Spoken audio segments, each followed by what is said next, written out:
আসসালামু আলাইকুম guys, coming for my another blog. তো দেখতে পাচ্ছেন আমরা আজকে কুকিং এর জন্য মুরগি কিনেছি। আর ছাগলটা কোথায় দেখাও? ওই যে ওটা কত নিয়েছে জানো? 4.5। তো আমরা আজকে ভাই ব্রাদার মিলে গ্রামের বাড়িতে এসেছি। মুরগি 1200। এটা আজকে বারবিকিউ হবে। দুটো আছে এখানে।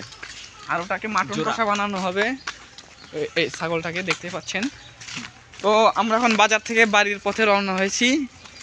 তো রাস্তায় ভাই ব্রাদাররা আছে, দেখতে পাচ্ছেন ওই যে খেলাধুলা করতেছে। ও আমাদের মুরগিও কথা বলতেছে দেখি।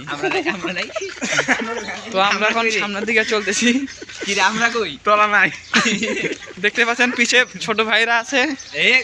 ছোট ভাই ছোট অত তোর বড় ছোট ভাই নো প্রবলেম। এই 77 কিন্তু না, এই আমার বড় আর এরা সবাই আমার ছোট। পুরো চিপ। এই ছাগল পিছে বের আছে। এই ছাগলটা তুমি পিছে নিয়ে আসছো কেন? সামনে না, সামনে যা। ছাগল ম্যান পিছে পিছে সামনে এগোতে পারে না, তার পায়ে সমস্যা আছে। পিকনিক খাবো তো আমরা নারায়ণগঞ্জ থেকে কালকে রওনা হয়েছি।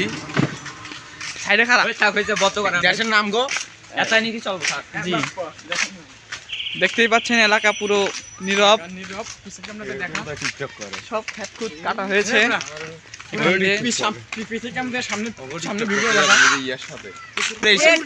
এই যে আমাদের ছোট ভাই ব্রাদাররা এখানে আছে।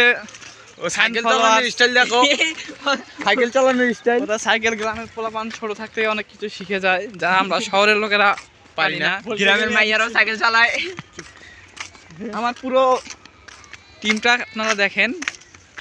Hi guys. ওই ছাগল ভাই তো পিছেই থাকে অল টাইম অলওয়েজ, সবসময় সে সামনে আসতে পারে না। হ্যাঁ হ্যাঁ। তো হ্যান্ডটাকে আরেকবার দেখাও। এই দুটো রাতা মুরগি,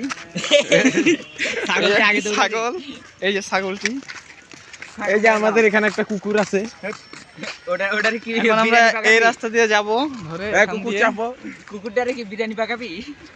আস্তাগফিরুল্লাহ আস্তাগফিরুল্লাহ নাউজুবিল্লাহ। এই চাপ কুত্তা বিরিয়ানি। তোরা এই ধুলাও রাইস না তোরা এই সাইডে থাক।